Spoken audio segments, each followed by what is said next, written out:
بسم اللہ الرحمن الرحیم۔ اللہ تبارک و تعالی نے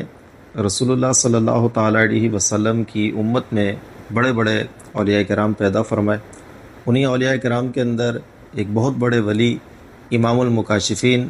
حضرت محی الدین ابن عربی رحمۃ اللہ تعالی علیہ کی ذات گرامی بھی ہے۔ آپ کو امام المکاشفین کہا جاتا ہے کہ آپ کی کتابوں میں تصوف کے، طریقت کے بڑے راز پوشیدہ ہیں، اور آپ نے اپنی گفتگو کے اندر بڑے استعارات اور کنایات سے بہت سارے رازوں کی طرف پردہ اٹھایا، بہت سارے رازوں سے پردہ اٹھایا۔ لیکن جہاں ان کی ذات کی اولیاء کرام اور علماء بڑی تعظیم کرتے ہیں، وہیں ایک طبقہ ان کی بعض عبارات سے بڑی غلط فہمی لوگوں میں پیدا کرنے کی کوشش کرتا ہے۔ کئی طرح کے اعتراضات کیے جاتے ہیں، ان میں سے ایک بڑا بنیادی اعتراض یہ کیا جاتا ہے کہ حضرت محی الدین ابن عربی رحمۃ اللہ تعالی علیہ ختم نبوت کے قائل نہیں تھے، اور وہ اس بات کے قائل تھے کہ حضور کے بعد بھی اب بھی نبوت جاری ہے۔ سوشل میڈیا کے اوپر بعض جدت پسند لوگوں نے اس بات کو بہت زیادہ اچھالنے کی کوشش کی، بلکہ ان سے جب بھی یہ سوال کیا جاتا ہے کہ آپ کا کیا موقف ہے قادیانیوں کے بارے میں،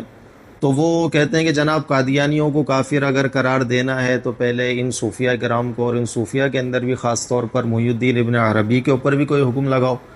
بجائے اس کے کہ وہ اپنا موقف کوئی واضح انداز میں دیتے کہ ان کا کیا موقف ہے منکرین ختم نبوت کے حوالے سے۔ وہ محی الدین ابن عربی رحمۃ اللہ تعالی علیہ کی اپنے دانست کے اندر جو ہے وہ آڑ لینے کی کوشش کرتے ہیں۔ تو میں ان کی کتاب سے آپ حضرات کے سامنے ان کے موقف کو واضح کرنے کی کوشش کروں گا۔ میرے سامنے یہ کتاب ہے الیواقیت والجواہر فی بیانی عقائد الاکابر، مصنف ہیں عارف باللہ حضرت عبد الوہاب شعرانی رحمۃ اللہ تعالی علیہ۔ حضرت امام عبد الوہاب شعرانی رحمۃ اللہ تعالی علیہ یہ امام محی الدین ابن عربی کی کتابوں اور ان کی عبارات کے بڑے معتبر شارح سمجھے جاتے ہیں، اور جن حضرات نے اور علماء نے کتابیں پڑھی ہیں وہ جانتے ہیں کہ یہ کتنی زبردست تشریح کرتے ہیں حضرت امام ابن عربی کی کتابوں کی۔ تو چند عبارات جو انہوں نے فتوحات مکیہ کے حوالے سے نقل کی ہیں، وہ عبارات اس کے اندر فتوحات مکیہ سے ہیں، اور فتوحات مکیہ خود محی الدین ابن عربی علیہ رحمہ کی کتاب ہے۔ ارشاد فرماتے ہیں فتوحات مکیہ کے اندر، اور اس کا باب ہے 462، فرماتے ہیں قد ختم اللہ بشرع محمد صلی اللہ علیہ وسلم جمیع شرائع فلا رسول بعدہ یشرع ولا نبی بعدہ یرسل الیہ بشرع یتعبد به فی نفسہ انما یتعبد الناس بشریعتہ الی یوم القیامہ۔ ارشاد فرماتے ہیں کہ اللہ تبارک و تعالی نے رسول اللہ صلی اللہ تعالی علیہ وسلم کی شریعت کے ذریعے سے تمام شریعتوں کو ختم فرما دیا، اور اب نہ کوئی رسول ہے حضور کے بعد کہ جو شریعت لے کر آئے، اور نہ کوئی نبی ہے کہ جس کی طرف وہی بھیجی جائے، کوئی شریعت بھیجی جائے جس کی وہ بذات خود عبادت کریں، بلکہ اب لوگ قیامت تک نبی پاک صلی اللہ تعالی علیہ وسلم کی شریعت پر عمل کریں گے۔ کتنی واضح عبارت ہے۔ اسی صفحے کے اوپر صفحہ نمبر 279 ہے، ارشاد فرماتے ہیں وحی کا تذکرہ کر رہے ہیں کہ وحی انبیاء کرام پر آتی ہے۔ ارشاد فرماتے ہیں وَهَذَا بَابٌ أُغْلِقَ بَعْدَ مَوْتِ محمد صلی اللہ علیہ وسلم فَلَا يُفْتَحُ لِأَحَدٍ إِلَى يَوْمِ الْقِيَامَةِ۔ ارشاد فرماتے ہیں کہ یہ وحی کا باب، وحی نبوت کا باب نبی پاک صلی اللہ تعالی علیہ وسلم کے وصال کے بعد بند کر دیا گیا، اور اب یہ قیامت تک کسی کے لیے نہیں کھولا جائے گا۔ کتنی واضح عبارت آپ کی موجود ہے۔ اسی صفحے پر ارشاد فرماتے ہیں فَانْقَطَعَ الْأَمْرُ الْإِلَٰهِ بِانْقِطَاعِ النُّبُوَّةِ وَالرِّسَالَةِ۔ فرماتے ہیں کہ امر الہی اللہ تبارک و تعالیٰ کا حکم کا آنا بند ہو گیا نبوت اور رسالت کے انقطاع کی وجہ سے، نبوت اور رسالت کے سلسلے کے ختم ہونے کی وجہ سے۔ یہ ان کی کلام تھا، اور یہ پورا کا پورا باب ہی اس بارے میں ہے کہ نبی پاک صلی اللہ تعالی علیہ وسلم خاتم النبیین ہے۔ تھوڑا سا آگے چل کے چند صفحات کے بعد صفحہ نمبر 327 کے اوپر امام عبد الوہاب شعرانی رحمۃ اللہ تعالی علیہ مزید عبارات نقل کرتے ہیں، اور فرماتے ہیں کہ فتوحات مکیہ میں امام ابن عربی نے تحریر فرمایا اعلم ان اللہ تعالی قد سد باب الرسالۃ عن کل مخلوق بعد محمد صلی اللہ علیہ وسلم الی یوم القیامہ وانہ لا مناسبۃ بیننا وبینہ صلی اللہ علیہ وسلم لکونہ فی مرتبۃ لا ينبغي ان تكون لنا۔ ارشاد فرماتے ہیں کہ جان لو اللہ تبارک و تعالیٰ نے رسالت کا باب نبی پاک صلی اللہ تعالیٰ علیہ وسلم کے بعد تمام مخلوق سے بند کر دیا ہے، قیامت تک کے لیے بند کر دیا ہے، اور ہمارے اور نبی پاک علیہ صلاۃ والسلام کے درمیان اس معاملے میں کوئی مناسبت نہیں ہے کہ حضور علیہ صلاۃ والسلام ایسے مرتبے میں تھے کہ وہ مرتبہ ہمارے لیے جائز ہی نہیں ہو سکتا۔ محترم سامعین گرامی، آپ نے دیکھا کہ یہ کتنی واضح عبارات حضرت محی الدین ابن عربی رحمۃ اللہ تعالی علیہ کی ہیں، جس کے اندر وہ واضح انداز میں فرما رہے ہیں کہ نبی پاک صلی اللہ تعالی علیہ وسلم کے بعد اب یہ سلسلہ رسالت اور نبوت ختم ہو چکا ہے۔ ان واضح اور سری عبارات کے بعد بھی اب اگر کوئی امام محی الدین ابن عربی کو منکرین ختم نبوت میں شامل کرے، یا وہ یہ کہے کہ وہ آج بھی نبوت کے جاری ہونے کے قائل تھے اور نبوت جس معنی کے اندر ہمارے یہاں معروف ہے اس معنی کے اندر جاری ہونے کے قائل تھے، تو یہ بہتان عظیم کے سوا اور کچھ نہیں ہو سکتا۔ اللہ تبارک و تعالی ہمیں صراط مستقیم پر عمل کی توفیق عطا فرمائے۔ دوسرا مسئلہ جس کی وجہ سے حضرت امام ابن عربی رحمۃ اللہ تعالی علیہ پر اعتراض ہوتا ہے، وہ مسئلہ یہ ہے کہ بعض لوگ یہ کہتے ہیں کہ حضرت محی الدین ابن عربی ولایت کو نبوت سے اعلیٰ کہتے تھے، اور وہ یہ کہتے تھے کہ ولایت نبوت سے بڑی اور عمدہ چیز ہے۔ اس کی حقیقت کیا ہے؟ میں اس کی عبارت پڑھنے سے پہلے چند لفظوں میں اس کی وضاحت کر دوں۔ حضرت محی الدین عربی رحمۃ اللہ تعالی علیہ کا فرمانا یہ ہے کہ ایک ہے نبی کی ولایت اور ایک ہے نبی کی نبوت۔ ولایت کا تعلق وہ مقام ہے کہ جو اللہ تبارک و تعالیٰ اور اس نبی کے درمیان ہے، یعنی نبی کا جو تعلق اللہ تبارک و تعالیٰ سے ہے اس کو وہ ولایت سے تعبیر کر رہے ہیں، اور نبی کا جو تعلق مخلوق سے ہے اس کو وہ نبوت اور رسالت سے تعبیر کر رہے ہیں۔ تو وہ کہتے ہیں کہ دیکھو، جو تعلق نبی کا بندے ہونے کی حیثیت سے اللہ تبارک و تعالیٰ سے ہے تو وہ ظاہر سی بات ہے اعلیٰ ہوگا اس مقام سے کہ جو ایک مخلوقات کی طرف اور مخلوق کی طرف ان کا جو ایک نسبت ہے، تو یہ والی بات کے اعتبار سے وہ کہتے تھے کہ ولایت نبوت سے اعلیٰ ہے۔ تو وہ یہ کہتے، ان کا مقصد یہ تھا کہ نبی کی ولایت ان کی نبوت سے اعلیٰ ہے۔ مراد یہ ہرگز نہیں تھی کہ نبی کی جو نبوت ہے دیگر اولیاء کرام کی ولایت اس نبی کی نبوت سے اعلیٰ ہے، مراد یہ نہیں ہے۔ مراد یہ ہے کہ ان نبی کی ولایت ان کی نبوت سے اعلیٰ ہے، اور اس پر سری نصوص کتاب کے اندر موجود ہیں۔ یہی میرے ہاتھ کے اندر الیاواقیت والجواہر ہے، جس کے اندر امام عبدالوہاب شعرانی رحمۃ اللہ تعالی علیہ نے حضرت محی الدین ابن عربی علیہ رحمہ کا کلام نقل کیا۔ ارشاد فرماتے ہیں، قالہ شیخ محی الدین فی الفتوحات، ان مقام ولایت النبی فی نفسہ اتم و اکمل من مقام رسالتہ وذالک لشرف المتعلق ودوامہ فإن الولایت یتعلق حکمها باللہ تعالی ولہ الدوام فی الدنیا والآخرہ والرسالۃ یتعلق حکمها بالخلق وینقطع بزوال زمن التکلیف فلیس مراد احد من القوم بما قالوه نسب الخلاف بین مطلق الولایت ورسالۃ الانبیاء فإن هذا لا يقوله إلا الجاهلون بالله تعالى الذين لم يقربوا من حضرته ولم يعرفوا أهلها وحاشا اولیاء من ذلك۔ ارشاد فرماتے ہیں کہ نبی کی مقام ولایت یہ بذات خود اتم اور اکمل کامل ترین ہے ان کے مقام رسالت سے، اور اس کی وجہ کیا ارشاد فرماتے ہیں کہ یہ متعلق کے شرف کی وجہ سے ہے کہ اس کا تعلق کس سے ہے؟ ولایت کا تعلق اللہ تبارک و تعالیٰ سے ہے، اور اس کے اندر دوام ہے، اللہ تعالیٰ سے تعلق کے اندر دوام ہے، کیونکہ ولایت کا جو تعلق ہے وہ اللہ تبارک و تعالیٰ کے حکم سے ہے، اور اس کو دنیا اور آخرت کے اندر دوام حاصل ہے، جبکہ رسالت کا جو تعلق ہے یہ مخلوق کی طرف حکم کے اعتبار سے ہے، اور یہ منقطع ہو جاتا ہے زمانہ تکلیف کے منقطع ہونے سے، یعنی جب تک احکام الہی ان کو مخلوقات تک پہنچانے ہیں یہ تب تک باقی رہے گا، اور ظاہر سی بات ہے جب نبی وصال فرما جائیں گے، اس دنیا سے چلے جائیں گے، تو منصب رسالت مراد لوگوں کو احکام پہنچانے والی جو ان کی ذمہ داری ہے وہ ظاہر سی بات ہے وہ وہاں پر موقوف ہو جائے گی۔ آگے خود وضاحت کر رہے ہیں، تو اس سے قوم کی کبھی بھی مراد یہ نہیں ہوتی کہ وہ مطلق ولایت اور انبیاء کی رسالت کے اندر اختلاف کر رہے ہیں۔ یہ اختلاف مطلق ولایت اور انبیاء کی رسالت کے اندر نہیں ہے، اور یہ تو ایسی بات ہے کہ جس کو اللہ تبارک و تعالیٰ سے جو لوگ جاہل ہیں وہی کہہ سکتے ہیں، اور وہ لوگ یہ والی بات کہہ سکتے ہیں کہ جن کو اللہ تبارک و تعالیٰ کی بارگاہ میں قرب حاصل نہیں ہے، اور جو اس بات کے اہل ہی نہیں ہیں، اللہ تعالیٰ کی بارگاہ کے اہل کو جانتے ہی نہیں ہیں، وہ لوگ یہ بات کہہ سکتے ہیں، اور اولیاء کرام اس سے بالکل بری ہیں۔ دوسری عبارت حضرت محی الدین ابن عربی رحمۃ اللہ تعالی علیہ کی نقل فرمائی امام عبد الوہاب شعرانی نے، فرماتے ہیں والذی نمیل الیہ ان ولایت کل نبی فاضلۃ علی ولایت اعظم الاولیاء وهو الذی یلیق بمقامہم لأن الولایت آخذۃ عن النبوۃ کما مر۔ ارشاد فرماتے ہیں کہ جس چیز کی طرف ہمارا میلان ہے وہ یہ ہے کہ ہر نبی کی ولایت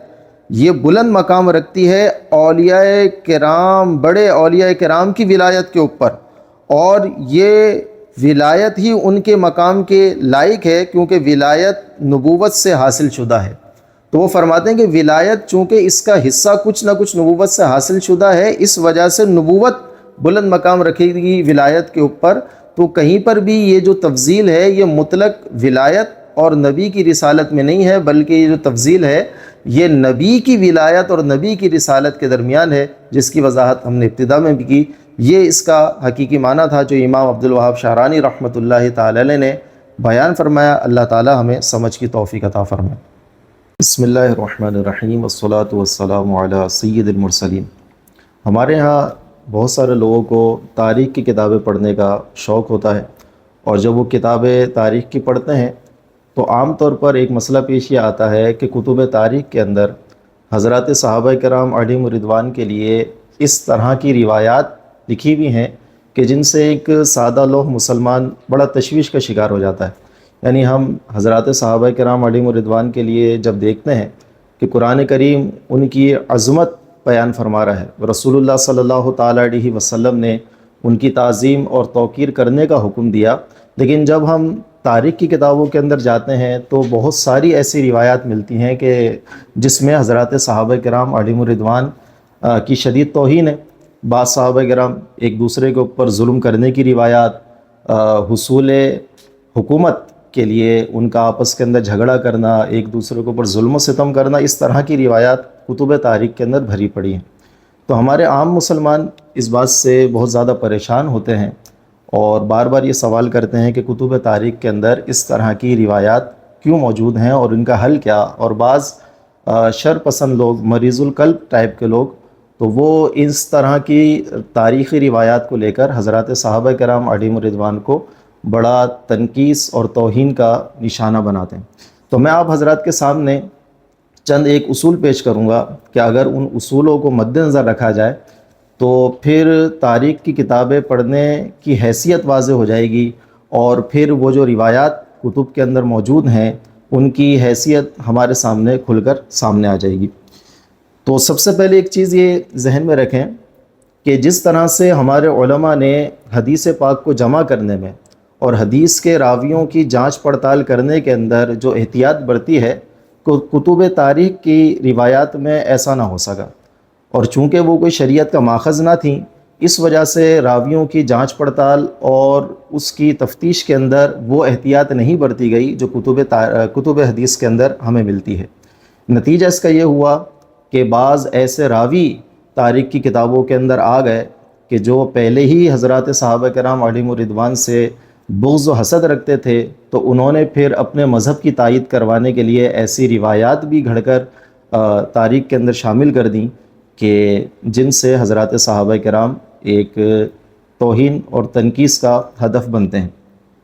میں آپ حضرات کے سامنے ایک پہلا قاعدہ رکھتا ہوں۔ دیکھیں، ہمارے یہاں تاریخ کی کتب کے اندر طبری کو ایک بہت بڑا مقام حاصل ہے اور معتبر تاریخ سمجھی جاتی ہے، اور اس کے بعد جو کتابیں لکھی گئیں ان کا یہ ماخذ بنتی ہے طبری۔ لیکن اس طبری کے اندر بعض راوی کس طرح کے ہیں ان کی میں آپ کو چند ایک مثالیں پیش کرتا ہوں۔ دیکھیں،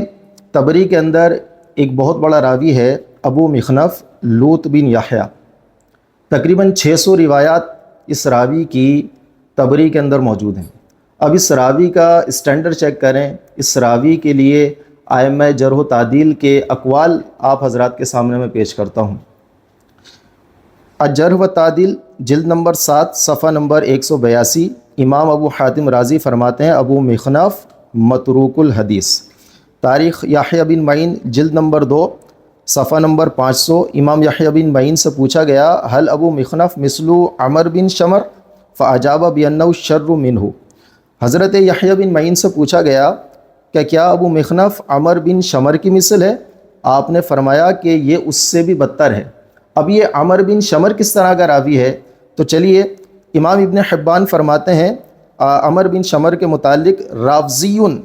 یشتم الصحابۃ و یروی الموضوعات یعنی الثقات۔ یہ عمر بن شمر جو راوی تھا یہ رافضی تھا، صحابہ کرام کو گالیاں بکا کرتا تھا اور ثقہ قابل اعتبار لوگوں سے موضوع روایات، من گھڑت روایات یہ روایت کیا کرتا تھا۔ اس کے بعد امام سلیمانی کا قول لکھا ہوا ہے کانا یدعو للروافظ، کہ یہ عمر بن شمر جو تھا یہ روافظ کے لیے حدیثیں گھڑا کرتا تھا۔ آپ حضرات کے سامنے عمر بن شمر کا اسٹیٹس آ گیا کہ یہ کس طرح کا شخص تھا، یہ حدیثیں گھڑتا تھا، صحابہ کرام کو گالیاں دیا کرتا تھا۔ امام یحییٰ بن معین فرما رہے ہیں ابو مخنف اس سے بھی بدتر ہے، اندازہ لگا لیں، اور اس کی 600 روایات تاریخ طبری کے اندر موجود ہیں۔ مزید آگے چلیے،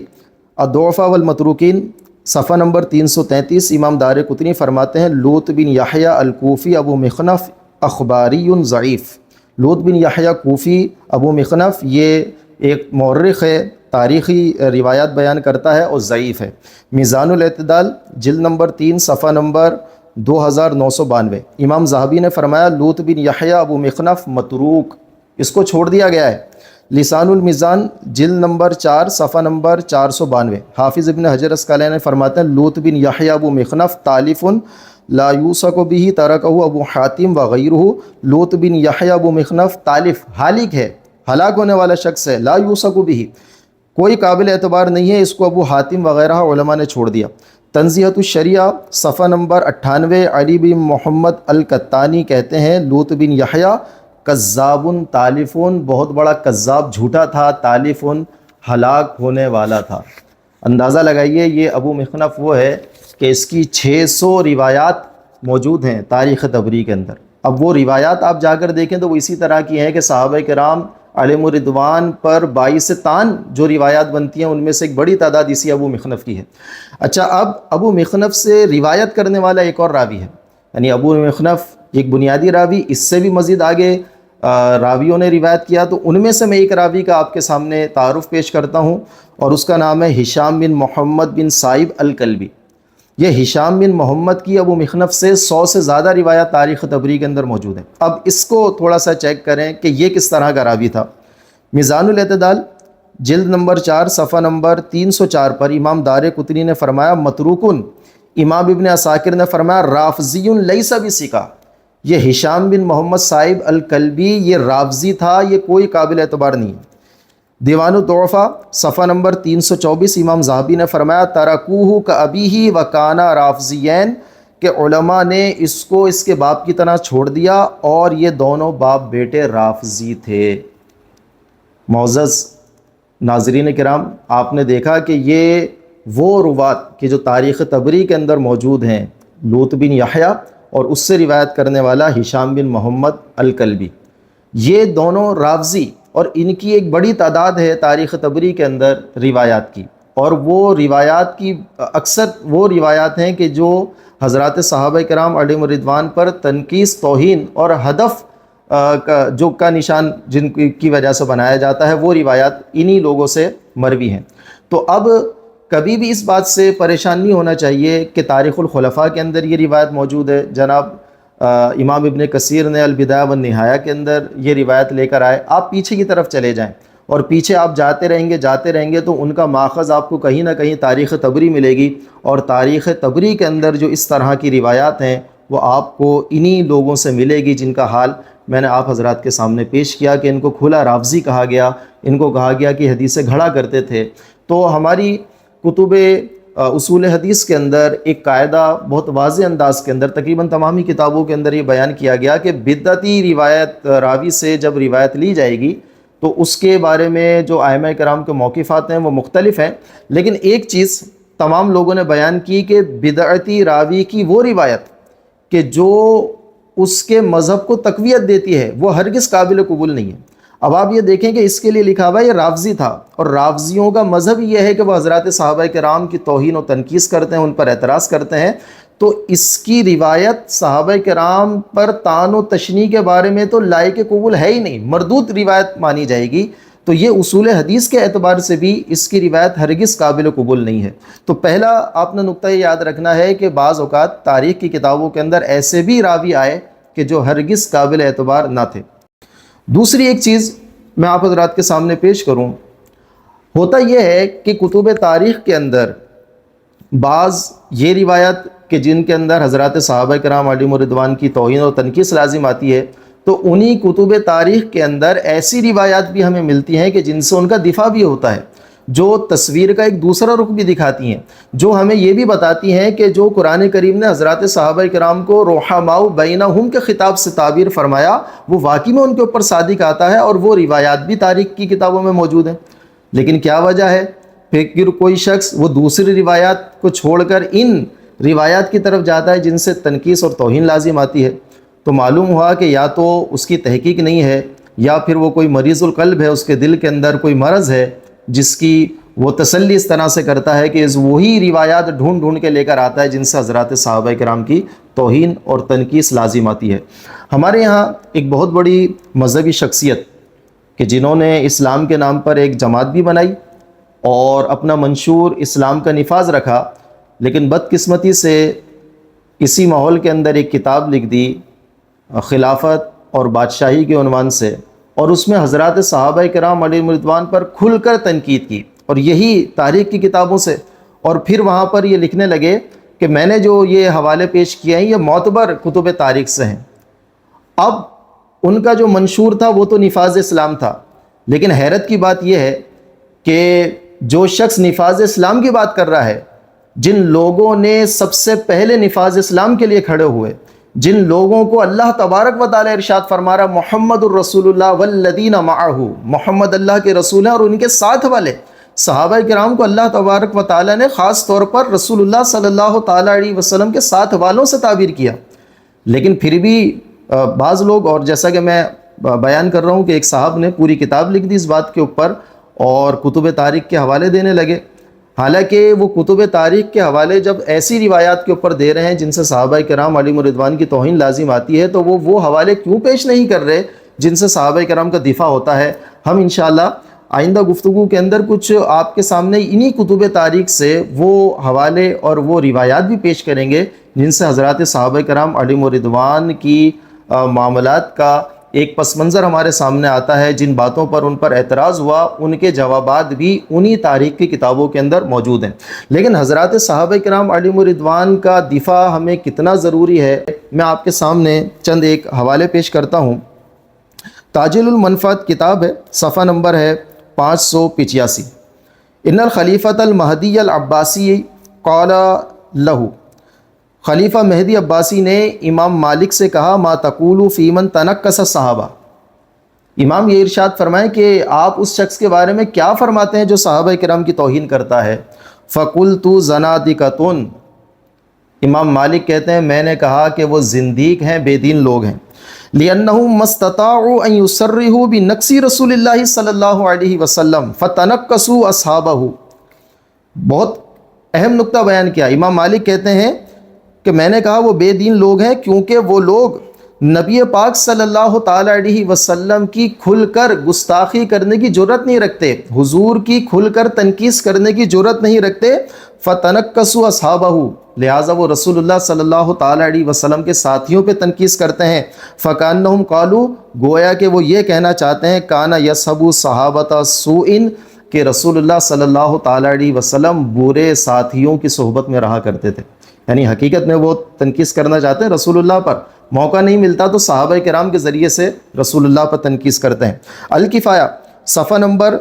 49، امام ابو زرع رازی کا قول ہے اذا رأيت الرجل يتنقص احد من اصحاب رسول اللہ صلی اللہ علیہ وسلم فاعلم انه زندیق، امام ابو زرع رازی فرماتے ہیں کہ جب تو کسی شخص کو دیکھے جو صحابہ کرام کی توہین کرتا ہے تو جان لے بے دین ہے۔ وذالک ان رسول صلی اللہ تعالی علیہ وسلم اننا حق والقرآن حق وانما ادى الینا هذا القرآن والسنن اصحاب رسول اللہ صلی اللہ تعالی علیہ وسلم۔ فرماتے ہیں یہ اس وجہ سے ہے کہ رسول صلی اللہ تعالی علیہ وسلم حق ہیں، قرآن حق ہے، اور ہم تک قرآن اور سنت انہی نبی پاک صلی اللہ تعالی علیہ وسلم کے صحابہ نے پہنچایا ہے۔ وَإِنَّمَا يُرِيدُونَ أَن يُجَرِّحُوا شُهُودَنَا، اور یہ لوگ صحابہ کرام پہ تنقید کر کے چاہتے ہیں کہ ہمارے گواہوں کو، کہ جہاں سے ہمارے پاس قرآن و سنت آیا، ہمارے گواہوں کو یہ باطل کر دیں، ان کے اوپر جرح کریں، لِيُبْطِلُوا الْكِتَابَ وَالسُّنَّةَ، تاکہ کتاب و سنت ہی باطل ہو جائے۔ والجرح بہم اولا وہم زنادقہ، حالانکہ ایسے لوگوں پر ہی تنقید کرنا زیادہ مناسب ہے اور یہ لوگ بے دین ہیں۔ یہ امام ابو زرع رازی کا قول تھا۔ مزید ایک اور قول دیکھیے گا، تہذیب الکمال جلد نمبر 1 ہے، صفحہ نمبر 339۔ ان النسائی سئل عن معاویہ ابی سفیان صاحب رسول اللہ صلی اللہ تعالی علیہ وسلم، امام نسائی سے حضرت امیر معاویہ رضی اللہ تعالی عنہ کے بارے میں پوچھا گیا۔ فقال انما الاسلام کا دارن لہا بابن، آپ نے ارشاد فرمایا کہ اسلام ایسا ہے جیسے کوئی گھر ہو جس کا دروازہ ہو۔ فباب الاسلام الصحابہ، اسلام کا دروازہ صحابہ ہیں۔ فمن آذى الصحابہ انما اراد الاسلام، تو جو صحابہ کرام کو ایذا پہنچا رہا ہے وہ اسلام کو نقصان پہنچانے کا ارادہ کرتا ہے۔ کمن نقر الباب، جیسے کوئی شخص دروازہ کھٹکھٹائے، انما یرید دخول الدار، تو دروازہ کھٹکھٹانے کا مقصد کیا ہوتا ہے کہ وہ گھر میں داخل ہونا چاہتا ہے۔ قالا، آپ نے مزید آگے ارشاد فرمایا، فمن اراد معاویہ فانما اراد الصحابہ، جو شخص حضرت امیر معاویہ رضی اللہ تعالی عنہ کی توہین کرنے کا ارادہ رکھتا ہے تو یہ سمجھو وہ تمام صحابہ کرام کی توہین کرنے کا ارادہ رکھتا ہے، اور جو تمام صحابہ کرام کی توہین کرنے کا ارادہ رکھتا ہے تو آپ یہ سمجھیں کہ یہ بالواسطہ اسلام کو نقصان پہنچانے کی سازش ہے۔ تو دوسرا نقطہ یہاں پر ضرور یہ نقطہ یاد رکھنا چاہیے کہ کتب تاریخ کے اندر جہاں حضرات صحابہ کرام علیہم رضوان کے بارے میں بعض قابل اعتراض روایات موجود ہیں، انہی کتابوں کے اندر وہ روایات بھی موجود ہیں جن سے ان کا دفاع ہوتا ہے۔ تو ایک صاحب ایمان شخص کو چاہیے کہ وہ پھر ظاہر سی بات ہے وہ ان چیزوں کو دیکھے کہ اس میں سے کون سی روایت لینے والی ہے اور کون سی رد کرنے والی ہے۔ تیسرا انتہائی اہم ترین اصول میں آپ حضرات کے سامنے پیش کروں، اور وہ یہ ہے کہ جب ہم کتب تاریخ کو ویسے ہی پڑھتے ہیں کسی زمانے کو سمجھنے کے لیے، اس پس منظر کو سمجھنے کے لیے، یہاں تک کا تو درست ہے، لیکن جب بات صحابہ کرام علیہم رضوان کی آئے گی تو یہ بات ذہن میں رہے کہ صحابہ کرام کی عزت، ان کی حرمت، ان کی تعظیم، ان کی توقیر یہ ہمارے ایمان کا حصہ ہے۔ تو اب معاملہ جو ہے وہ محض کتب تاریخ کا نہیں رہے گا بلکہ باب العقائد سے ہو جائے گا، اور جب یہ معاملہ باب العقائد سے ہوگا تو عقائد کے دلائل کیا ہوتے ہیں؟ کتب تاریخ ہرگز نہیں ہوتی۔ ہماری عام طور پر عقائد کی کتابوں میں یہ بات بیان کی گئی کہ عقائد کے اصول بھی 4 ہیں: قرآن، سنت، سواد اعظم اور عقل سلیم۔ قرآن سنت تو واضح ہے، سواد اعظم یعنی مسلمانوں کا بڑا گروہ، اور عقل سلیم درست عقل۔ تو یہ 4 چیزیں ہیں جن سے عقائد لیے جائیں گے، بقیہ کتب تاریخ سے کبھی بھی عقائد نہیں لیے جاتے۔ اب کتب تاریخ کی حیثیت کیا ہوتی ہے اور ان کے اندر قابل اعتراض روایات جو آ گئی ہیں کیا ان سے عقیدہ بنایا جا سکتا ہے؟ اس پر میں امام اہل سنت اعلیٰ حضرت امام احمد رضا فاضل بریلی رحمۃ اللہ تعالی علیہ کا ایک اقتباس آپ حضرات کے سامنے پیش کروں گا، اور یہ اقتباس پرسنلی مجھے بڑا پسند ہے، اور میں اپنے ناظرین سے گزارش کروں گا کہ اگر یہ جو ابھی ہم نے حوالے پیش کیے آپ کو یاد نہ رہیں تو آپ بس امام اہل سنت کی یہ چند لائنیں اگر یاد کر لیں تو انشاءاللہ بہت سارے اعتراضات اور بہت سارے اشکالات انشاءاللہ خود ہی ختم ہو جاتے ہیں۔ امام اہل سنت رحمۃ اللہ تعالی علیہ فتاوی رضویہ کی جلد نمبر 5 اور صفحہ نمبر 583 پر ارشاد فرماتے ہیں، اور گفتگو پیچھے سے یہی مشاجرات صحابہ کے بارے میں چل رہی ہے۔ مشاجرات صحابہ کے بارے میں امام اہل سنت اعلیٰ حضرت فاضل بریلی رحمۃ اللہ تعالی علیہ گفتگو کرتے ہوئے ارشاد فرماتے ہیں، حاشا للہ، اگر مورخین و امثالہم کی ایسی حکایات تو ادنا قابل التفات ہوں تو اہل بیت و صحابہ درکنار خود حضرات عالیہ انبیاء و مرسلین و ملائکہ مقربین صلوات اللہ تعالی و سلامہ علیہم اجمعین سے ہاتھ دھو بیٹھنا ہے کہ ان محملات مغزولہ نے حضرات سعاداتنا و مولانا آدم صفی اللہ و داود خلیفۃ اللہ و سلیمان نبی اللہ و یوسف رسول اللہ سے سید المرسلین محمد حبیب اللہ صلی اللہ تعالی علیہ وآلہ وسلم تک سب کے بارے میں وہ ناپاک و بیہودہ حکایات مواحشہ نقل کی ہیں کہ اگر اپنے ظاہر پر تسلیم کر لی جائیں تو معاذ اللہ اصل ایمان کو رد بیٹھنا ہے۔ ان ہولناک اباطیل کی بعض تفصیل مع رد جلیل کتاب مستطاب شفا شریف و امام قاضی عیاض اور اس کی شروع وغیرہ سے ظاہر۔ لا جرم ائمہ امت و ناصحان امت نے تصریح فرما دی کہ ان جہال و دلال کے محملات اور سیر و تواریخ کی حکایات پہ ہرگز کان نہ رکھا جائے۔ دیکھا آپ نے، امام اہل سنت ارشاد فرما رہے ہیں کہ صحابہ کرام اور اہل بیت تو اپنی جگہ پر ہیں، کتب تاریخ کے اندر حضرات انبیاء کرام اور فرشتوں جو کہ معصوم ہوتے ہیں ان کے بارے میں بھی ایسی ایسی حکایات نقل کی ہیں کہ اگر ان کو اپنے ظاہر پر تسلیم کر لیا جائے تو بندہ اپنے ایمان سے ہی ہاتھ دھو بیٹھے۔ تو محترم سامعین گرامی، میں نے آپ حضرات کے سامنے چند ایک اصول بیان کیے۔ کتب تاریخ کے اندر بعض راوی ایسے آئے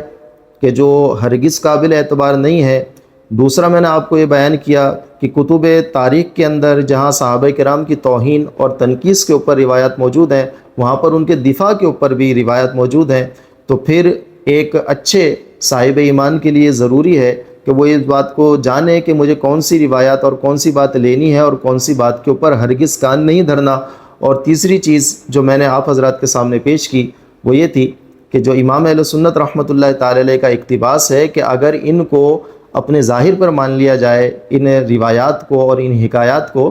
تو انبیاء کرام علیہم السلام اور فرشتوں تک کے بارے میں ایسی ایسی باتیں لکھی ہوئی ہیں کہ اصل ایمان ہی ختم ہو جائے۔ اور ایک بنیادی بات یہ کہ ہمارے جو اصول عقائد ہیں وہ چار ہیں: قرآن، سنت، سواد اعظم اور عقل سلیم۔ یا ایک بات کہہ کر میں اپنی گفتگو ختم کروں گا۔ بعض لوگ یہ کہتے ہیں کہ جب تاریخ کے اندر اس طرح کی روایات موجود ہیں تو پھر ان تاریخ کی کتابوں کو جب ہمارے سنی علماء نے جمع کیا تو اس کے اندر یہ روایت کیسے آ گئیں؟ امام طبری اہل سنت کے ایک بہت بڑے امام گزرے ہیں، امام جلال الدین سیوطی، ان کی کتاب تاریخ الخلفاء ایک بڑی معتبر کتاب، اور یہ خود بہت بڑے معتبر عالم تھے، یہ اہل سنت کے گزرے ہیں۔ تو لوگ ان حضرات کا نام پیش کر کے سوال کرتے ہیں کہ پھر ان حضرات نے یہ ساری کی ساری باتیں اپنی کتابوں کے اندر کیوں جمع کر دی؟ دیکھیں، ایک بات ذہن میں رکھیے گا کہ جب کوئی محدث، جب کوئی مصنف کسی روایت کو بیان کر کے اس کی سند کو بیان کر دیتا ہے، سند پیش کر دیتا ہے، تو وہ اپنی طرف سے ایک دیانتداری کا ثبوت دے دیتا ہے، اور سند پیش کر کے وہ گویا کہ بری ذمہ ہو جاتے ہیں کہ وہ اپنا سورس آف نالج بتا دیتے ہیں کہ ہمارے پاس یہ روایت، ہمارے پاس یہ جو علم آیا وہ اس سند کے ساتھ آیا۔ اب پڑھنے والے کے اوپر ہے کہ وہ سند کو چیک کر لے، قابل اعتبار لگے تو لے لے اور ناقابل اعتبار لگے تو اس کو رد کر دے۔ تو یہ اعتراض ان علماء کے اوپر نہیں ہوگا، کیونکہ یہ لوگ سند پیش کر کے، یہ لوگ حوالے دے کر بری ذمہ ہو گئے۔ اب یہ عام پڑھنے والے کے اوپر ہوتا ہے، چونکہ اس کے پاس اتنا علم نہیں ہوتا کہ وہ سند کی جا کر تفتیش کرے، وہ حوالوں کی جا کے جانچ پڑتال کرے، اس وجہ سے وہ غلط فہمی کا شکار ہو جاتا ہے۔ اللہ تبارک و تعالیٰ سے دعا کرتے ہیں کہ ہمیں صراط مستقیم پر گامزن رکھے، آمین بجاہ النبی الامین صلی اللہ علیہ وسلم۔ ہم نے اپنی پچھلی ویڈیوز میں تاریخ کی کتابوں میں موجود روایات کی کچھ جانچ پڑتال اور ان پر تحقیق کے کچھ اصول بیان کیے تھے، اور خاص طور پر جن روایات کے اندر حضرات صحابہ کرام علیہم الرضوان کے بارے میں گفتگو آئی، اور وہ ایسی گفتگو کہ جو حضرات صحابہ کرام علیہم الرضوان کی شان کے لائق نہ تھی، تو ان کی روایات میں تحقیق اور تفتیش کس طرح سے کریں گے وہ ہم بیان کر چکے۔ اور اب ہم انہی اصولوں کی روشنی کے اندر خلیفہ ثالث کامل الحیاء والایمان جامع القرآن حضرت سیدنا عثمان ابن عفان رضی اللہ تعالی عنہ کی ذاتی گرامی پر وارد ہونے والے اعتراضات اور ان کے جوابات کو آپ کی حضرات کی خدمت میں پیش کرتے ہیں۔ سب سے پہلے تو یہ بات دیکھیے گا کہ حضرت عثمان غنی رضی اللہ تعالی عنہ کی جو بیعت ہے وہ کس طرح سے منعقد ہوئی۔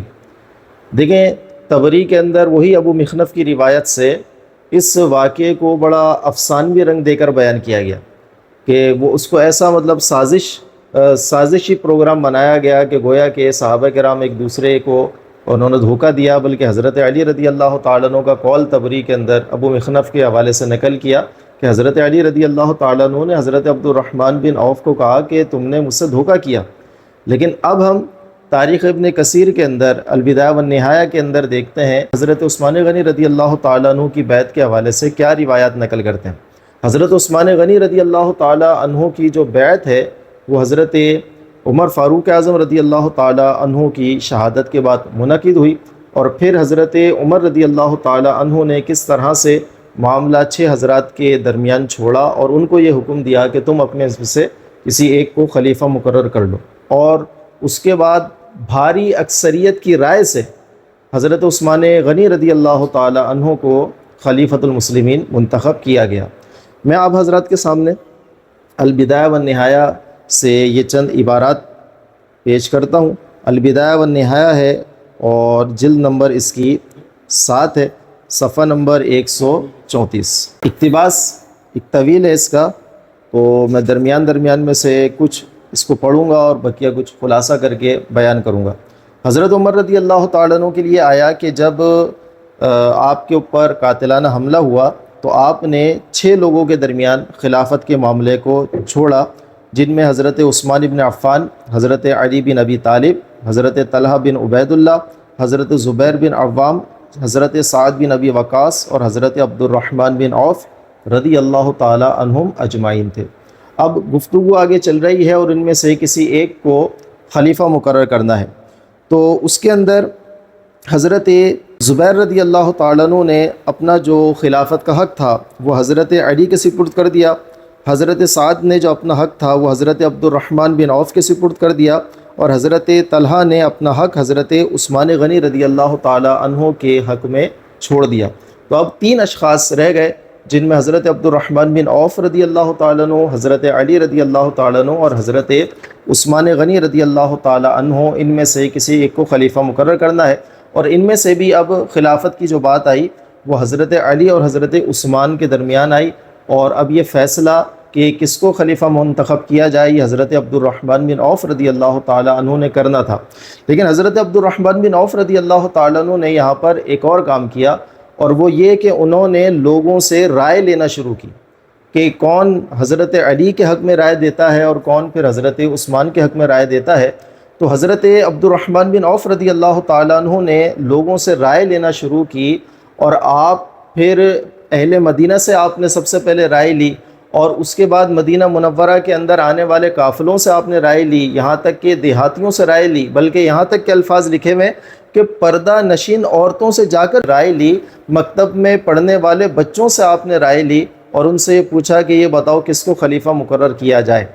تو تاریخ ابن کثیر کے الفاظ ہیں کہ حضرت مقداد بن اسود اور حضرت عمار بن یاسر رضی اللہ تعالی عنہما کے علاوہ سب نے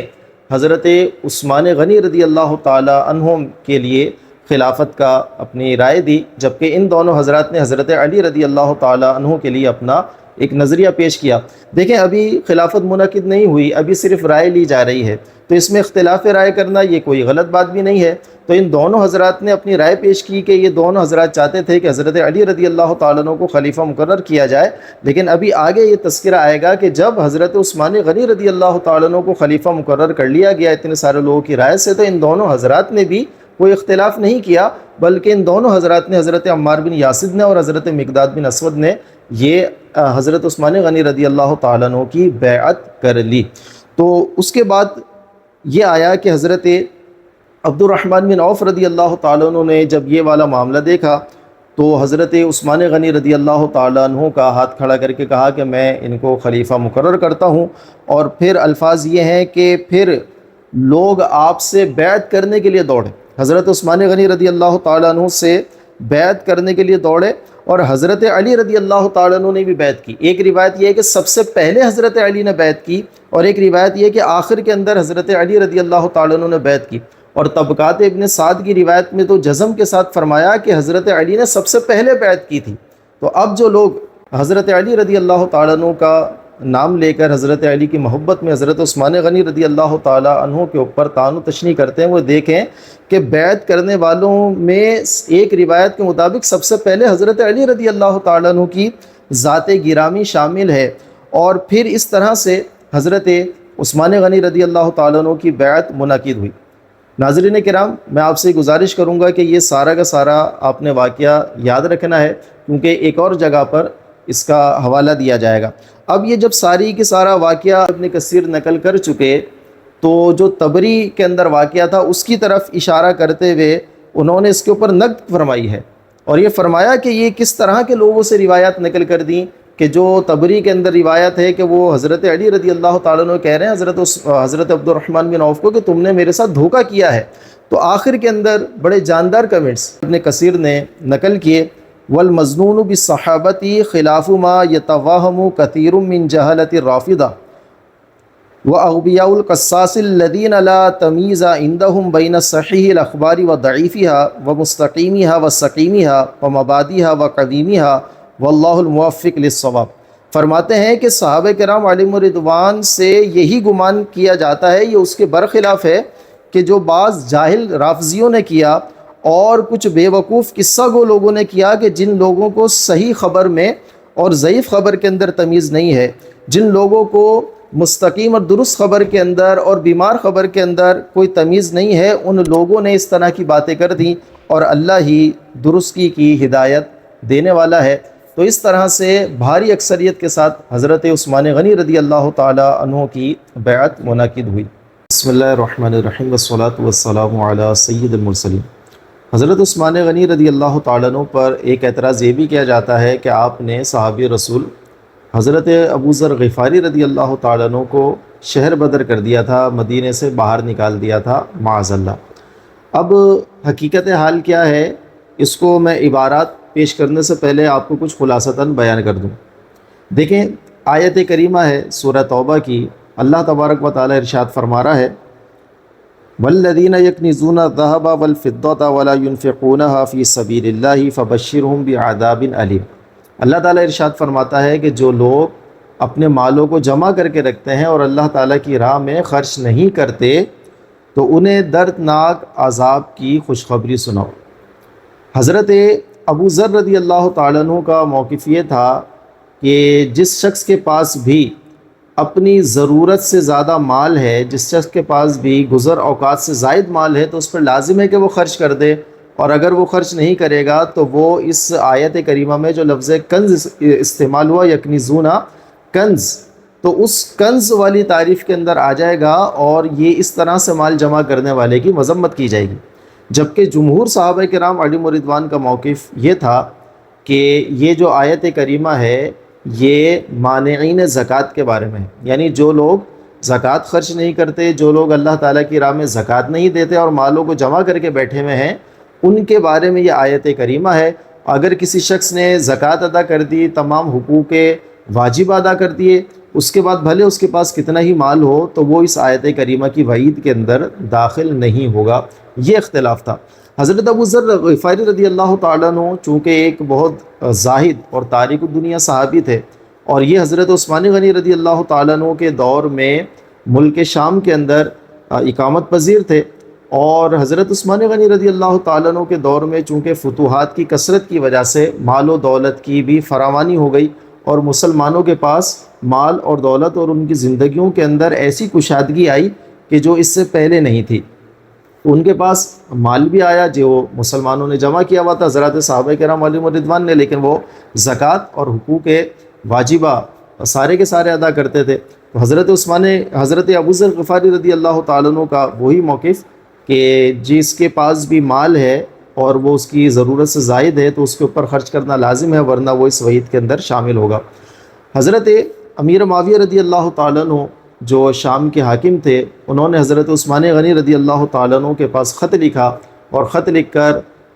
کہا کہ حضرت ابو ذر کے اس موقف کی وجہ سے مسلمانوں میں انتشار پھیل رہا ہے، تو آپ انہیں مدینہ منورہ بلوا لیجیے۔ تو حضرت ابو ذر رضی اللہ تعالیٰ عنہ مدینہ منورہ آ گئے، اور حضرت عثمان سے ان کی گفتگو ہوئی ہے۔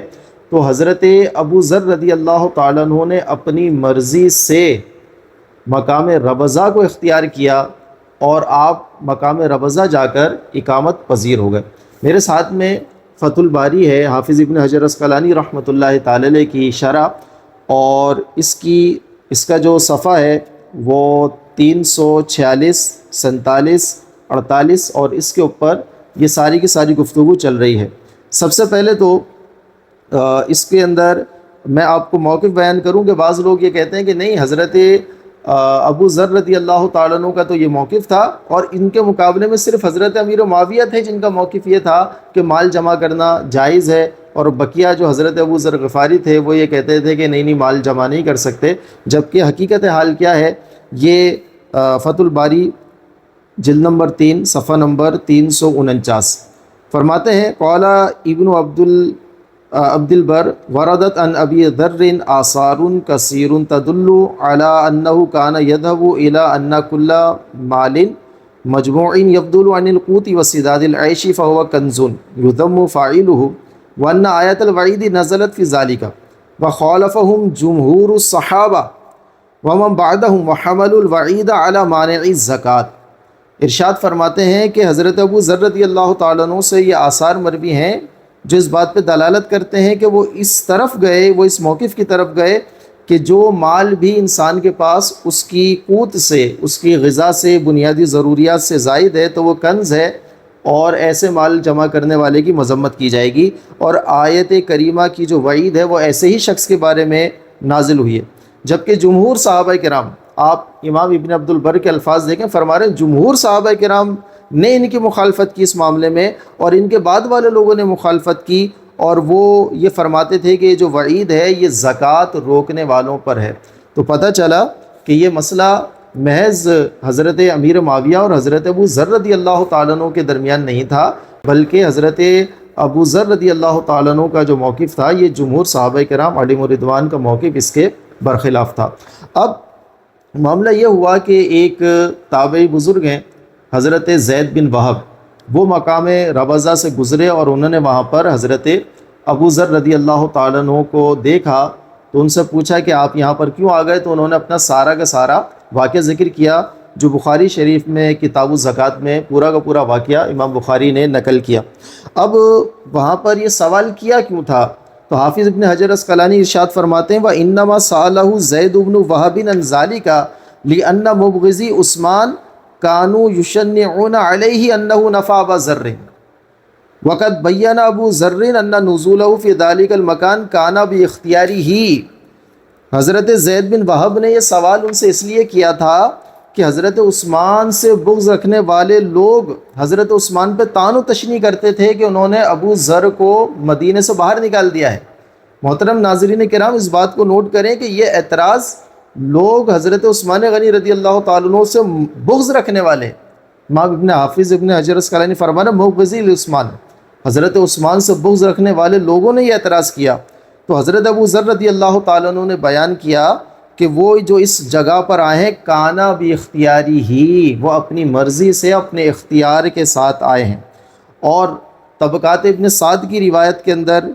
مزید یہ ہے کہ بعض لوگ کوفے کے آئے اور انہوں نے آ کر حضرت ابو ذر رضی اللہ تعالیٰ عنہ کو اس بات پر ابھارا کہ دیکھو تمہیں تو عثمان نے جو ہے مدینے سے باہر نکال دیا اور تم اس ویرانے کے اندر آ گئے، اور اگر تم ہمارا ساتھ دو، ہمارے قائد بن جاؤ تو ہم تمہارے لیے پوری جماعت جمع کر دیں گے اور پھر حضرت عثمان غنی رضی اللہ تعالیٰ عنہ سے قتال کریں گے۔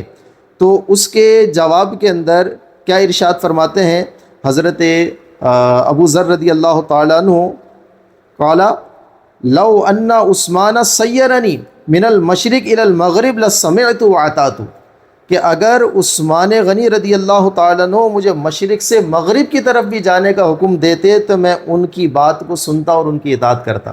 یہ ہے صحابہ کرام علیہم رضوان کا مزاج، یہ ہے رحماء بینہم کی حقیقی تصویر، نہ یہ کہ جو بیان کیا گیا کہ حضرت ابو ذر کو باہر نکال دیا اور ان کو معاذ اللہ تشدد تک کی بعض روایات موجود ہے، تشدد کیا گیا، جبکہ حافظ ابن حجر عسقلانی کے الفاظ نقل کر رہے ہیں، فرما رہے ہیں کہ وہ اپنے اختیار سے وہاں پر گئے تھے۔ طبقات ابن سعد کے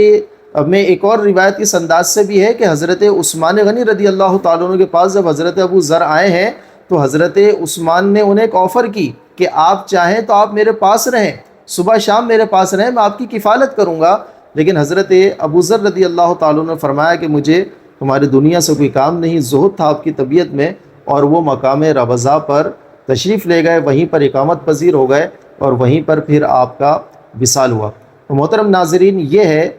اس سارے کے سارے واقعے کی حقیقت کہ حضرت عثمان غنی رضی اللہ تعالیٰ عنہ نے خود حضرت ابو ذر کو مدینہ سے نکالا نہیں ہے، بلکہ وہ مدینہ منورہ سے خود مقام روضہ پہ چلے گئے، کیونکہ ان کا موقف یہ تھا کہ جو شخص بھی اپنی ضروریات زندگی سے زائد مال جمع کرتا ہے تو وہ کنز جمع کرنے والے شخص کی طرح ہے، اور اس کے لیے عذاب علیم کی وعید آئی ہے۔ ظاہر سی بات ہے یہ جو موقف تھا یہ جمہور صحابہ کرام کے خلاف تھا، اور حضرت ابو ذر رضی اللہ تعالیٰ عنہ کے اس موقف کی وجہ سے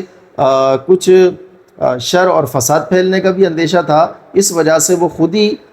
مدینہ منورہ کے ایک مضافاتی مقام روضہ پر تشریف لے گئے، اور وہیں پر ان کا وصال ہوا۔ باقی جو تاریخی روایات ہیں جس کے اندر سارے کے سارے اس افسانے کو تراشا کیا، وہ بالکل جھوٹ ہے۔ اللہ تبارک و تعالی ہمیں حضرات صحابہ کرام کے بارے میں خوش عقیدگی عطا فرمائے۔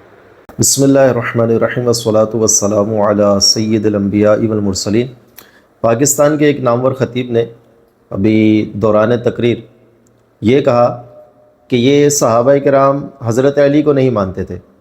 علی تو ان لوگوں کو مانتے تھے لیکن یہ حضرت علی کو نہیں مانتے تھے۔ اگر یہ حضرت علی کو مانتے ہوتے تو پھر جمل، صفین اور نہروان نہ ہوتی۔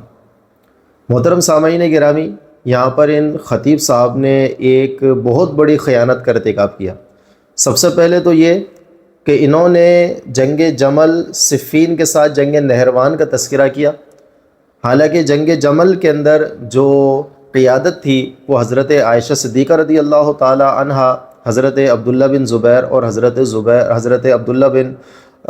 زبیر بن عوام اور حضرت طلحہ بن عبید اللہ، یہ حضرات صحابہ کرام اس کے قائد تھے، اور تینوں جلیل القدر صحابہ ہیں۔ حضرت امیر معاویہ رضی اللہ تعالیٰ عنہ جنگ صفین میں حضرت علی کے مد مقابل آئے، ان سے جنگ ہوئی۔ اور اب یہ جو جنگ نہروان کا تذکرہ ان دونوں جنگوں کے ساتھ کیا، تو یہ جنگ نہروان تو خوارج سے ہوئی تھی، وہ خوارج جو حضرت علی رضی اللہ تعالیٰ عنہ کو کافر کہا کرتے تھے،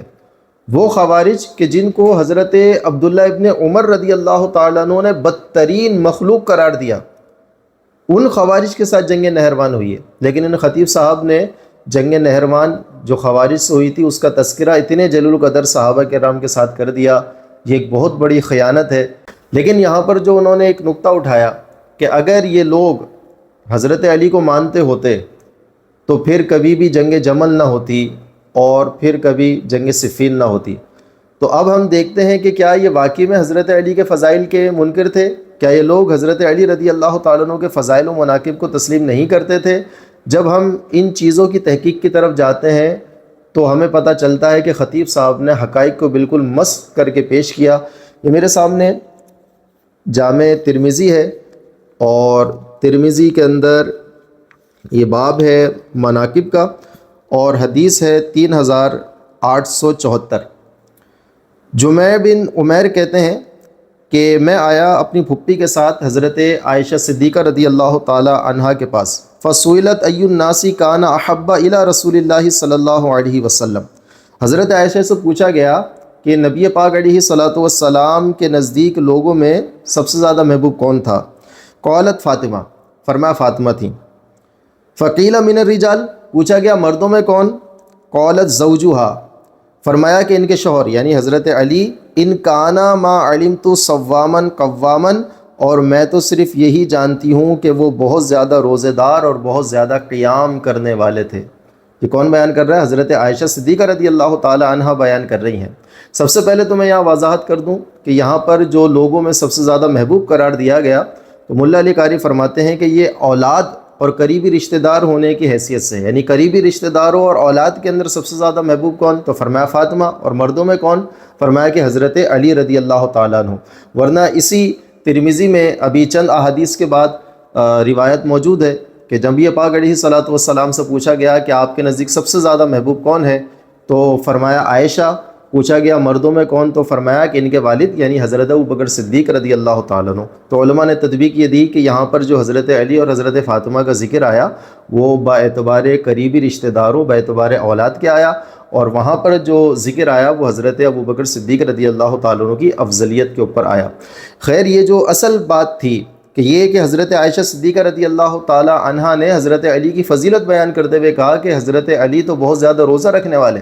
اور بہت قیام کرنے والے تھے۔ ہماری کتابوں میں یہاں تک لکھا ہوا یہ روایت موجود ہے، جبکہ اہل تشیع کی روایات کے مطابق پتہ چلتا ہے کہ یہ واقعہ جنگ جمل کے بعد ہے،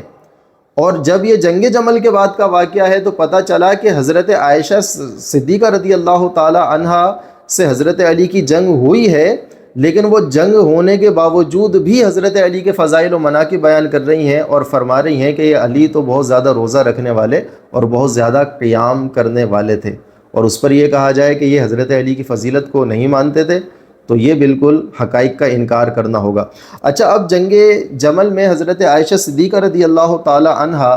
مقابلے میں آئیں تو کیا وہ واقعی جنگ کرنے کے لیے آئیں تھیں یا معاملہ کچھ اور تھا؟ تو ہم یہاں پر میرے سامنے البدایہ والنہایہ ہے، اور اس کی جلد نمبر 7 اور 8 ایک ساتھ ہے، اور صفحہ نمبر ہے 223۔ یہ واقعہ جنگ جمل کے درمیان کا چل رہا ہے، اور ایک قعقاع نامی شخص یہ بصرہ آئے اور انہوں نے حضرت عائشہ صدیقہ رضی اللہ تعالی عنہا سے گفتگو کی اور پوچھا، ای امہ ما اقدمکی ہذہ البلدہ، آپ کو اس شہر کون سی چیز لے کر آئی، آپ کیوں یہاں پر آئی ہیں؟ فقالت ای بنیہ الاصلاح بین الناس، فرمایا کہ میں تو لوگوں کے درمیان اصلاح کرنے کے لیے آئی ہوں۔ یہ حضرت عائشہ صدیقہ نے، وہ یہ نہیں فرما رہی کہ میں جنگ کرنے کے لیے آئی ہوں، بلکہ فرما رہی ہیں کہ میں اصلاح کرنے کے لیے آئی ہوں۔ فسألها ان تبعث الى طلحہ وزبیر لیحضر عندها، تو انہوں نے کہا کہ آپ ایسا کریں کہ حضرت طلحہ اور زبیر کے پاس پیغام بھیجیں، وہ بھی آپ کے پاس آ جائیں۔ تو اس کے بعد حضرت طلحہ اور زبیر یہ دونوں حضرات آ گئے۔ فقال القعقاع انی سألت ام المؤمنین ما اقدمها، کہ میں نے ام المؤمنین رضی اللہ تعالی عنہا سے پوچھا کہ آپ کو اس شہر میں کون سی چیز لے کر آئی ہے؟ فقالت انما جئت لاصلاح بین الناس فقال ونحن كذلك، تو وہ کہنے لگے کہ میں نے جب یہ پوچھا حضرت عائشہ سے کہ آپ یہاں پر کیوں آئی ہیں، تو حضرت عائشہ نے فرمایا کہ میں تو لوگوں میں اصلاح کرنے کے لیے آئی ہوں۔ تو یہ دونوں حضرات حضرت زبیر اور حضرت طلحہ کہنے لگے وَنَحْنُ كَذَلِكَ، ہم بھی اسی وجہ سے یہاں پر آئے ہیں، یعنی یہ حضرات جنگ کرنے کے لیے نہیں آئے تھے، یہ حضرات تو محض صلح کرنے کے لیے اور اصلاح کرنے کے لیے آئے تھے۔ اب یہ سارا کا سارا واقعہ چل رہا ہے، اس کے اگلے ہی صفحے پر صفحہ نمبر 224 کے اوپر علامہ ابن کثیر ایک اور یہ بات لکھتے ہیں، فرماتے ہیں کہ حضرت عائشہ صدیقہ رضی اللہ تعالی عنہا نے پیغام بھیجا حضرت علی کے پاس اور ان کو یہ بات بتائی کہ انہا انما جاءت للصلح، کہ وہ تو صرف صلح کے لیے آئی ہیں۔ ففرح ہؤلاء وہؤلاء، حضرت علی کا لشکر بھی خوش ہو گیا اور حضرت عائشہ کا لشکر بھی خوش ہو گیا، دونوں طرف خوشی کی لہر دوڑ گئی کہ مسلمان جنگ سے محفوظ رہیں گے اور صلح ہو جائے گی۔ وقام علی فی الناس خطیبا، حضرت علی خطبہ دینے کے لیے کھڑے ہوئے۔ فذکر الجاہلیۃ وشقاءها واعمالها، حضرت علی رضی اللہ تعالیٰ عنہ نے دور جاہلیت کی بدبختی اور اس کے اعمال کا تذکرہ کیا، اسلام اور اس کی سعادت مندی کا تذکرہ کیا، اور لوگوں کو ایک جماعت اور مجتمع رہنے کا حکم دیا۔ لیکن محترم سامعین گرامی، آپ یہ آگے جا کر سارا کا سارا واقعہ دیکھیں تو آپ کو پتہ چلے گا کہ اس کے بعد جو خوارج تھے، عبداللہ بن سبا جیسے لوگ تھے، ان لوگوں کو تشویش ہونے لگ گئی کہ اگر حضرت عائشہ اور حضرت علی کے درمیان صلح ہو گئی تو ہم پکڑے جائیں گے، اور یہاں تک الفاظ ابھی آگے لکھے ہوئے ہیں کہ ان لوگوں نے یہ کہا کہ اگر ہم پکڑے گئے تو ہم علی کو بھی عثمان کے ساتھ ملا دیں گے، یعنی علی کو بھی پھر شہید کر دیں گے جیسا ہم نے عثمان کو شہید کیا۔ تو وہ ایک شرارت کی وجہ سے جنگ ہوئی ہے، حضرت عائشہ صدیقہ رضی اللہ تعالیٰ عنہ ہرگز جنگ کرنے کے لیے نہیں آئی تھی۔ یہ ابن کثیر کا حوالہ میں نے آپ حضرات کے سامنے پیش کیا۔ اب دوسری جو چیز ہے وہ ہے کہ حضرت امیر معاویہ رضی اللہ تعالیٰ عنہ کیا حضرت علی کی فضیلت کو نہیں مانتے تھے؟ تو اس کو بھی ہم دیکھتے ہیں، اور یہ میرے سامنے الاستیاب ہے، اور الاستیاب جلد نمبر 3 ہے اور صفحہ نمبر ہے 208 اور یہ 209۔ حضرت درار سدائی حضرت علی رضی اللہ تعالیٰ عنہ کے ساتھی ہیں، یہ حضرت امیر معاویہ رضی اللہ تعالیٰ عنہ کے پاس آئے تو حضرت امیر معاویہ نے حضرت زرار کو کہا صف لی علی، میرے لیے علی کے اوصاف بیان کرو۔ قال فعافینی یا امیر المومنین، اے امیر المومنین مجھے تو معاف رکھیے۔ لیکن حضرت امیر معاویہ رضی اللہ تعالیٰ عنہ نے انہیں زور دیا کہ وہ حضرت علی کے فضائل بیان کریں، تو حضرت زرار رضی اللہ تعالیٰ عنہ نے جو فضائل بیان کیے، فرمایا کانا واللہ بعید المدى شدید القوا، خدا کی قسم علی تو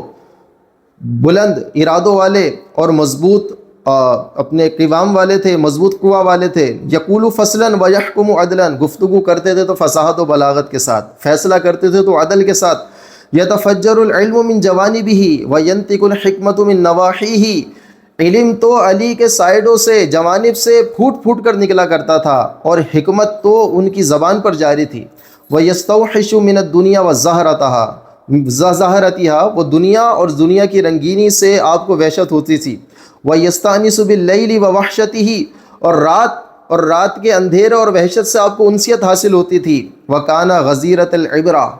بہت زیادہ عبرت حاصل کرنے والے۔ طویل الفکرہ، بہت زیادہ غور و فکر کرنے والے۔ يُعْجِبُهُ مِنَ اللِّبَاسِ مَا قَصُرَ، آپ کو چھوٹا لباس پسند آتا تھا۔ وَمِنَ الطَّعَامِ مَا خَشُنَا، اور کھانا سادہ پسند کیا کرتے تھے۔ وَكَانَ فِينَا كَأَحَدِنَا يُجِيبُونَ إِذَا سَأَلْنَاهُ وَيُنْبِئُونَ إِذَا اسْتَغْنَانَاهُ،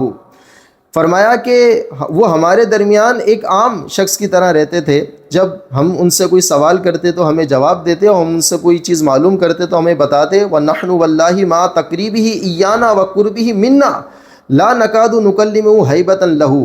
ہم علی کے قریب رہتے تھے اور علی ہمارے قریب رہتے تھے، لیکن اس کے باوجود بھی ان کی ہیبت کی وجہ سے ہم کلام نہ کر پاتے تھے۔ یعظم اہل الدین، دینداروں کی عزت کرتے تھے۔ ویقرب المساکین، علی تو مسکینوں کو اپنے قریب رکھتے تھے۔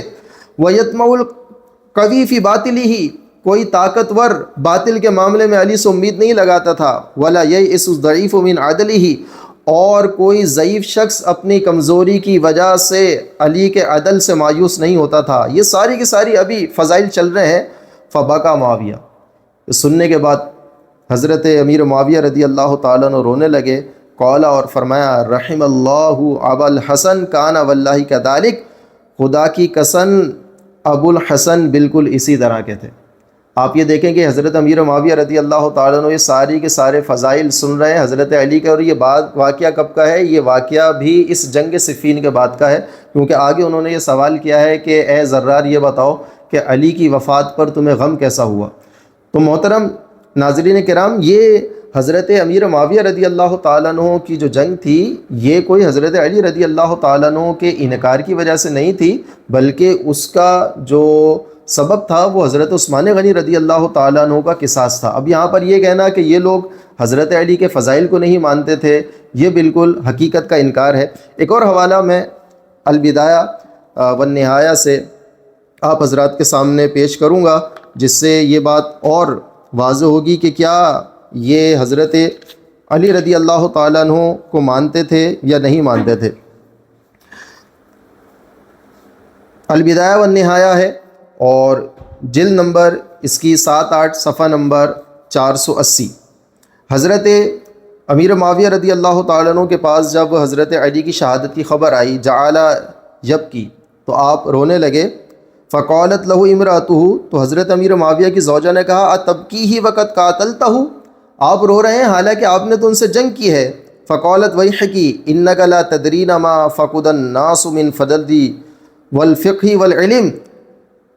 کہ تجھے کیا معلوم کہ لوگوں نے کیا فضل، کیا فقہ اور کیا علم جو ہے کھو دی ہے۔ تو حضرت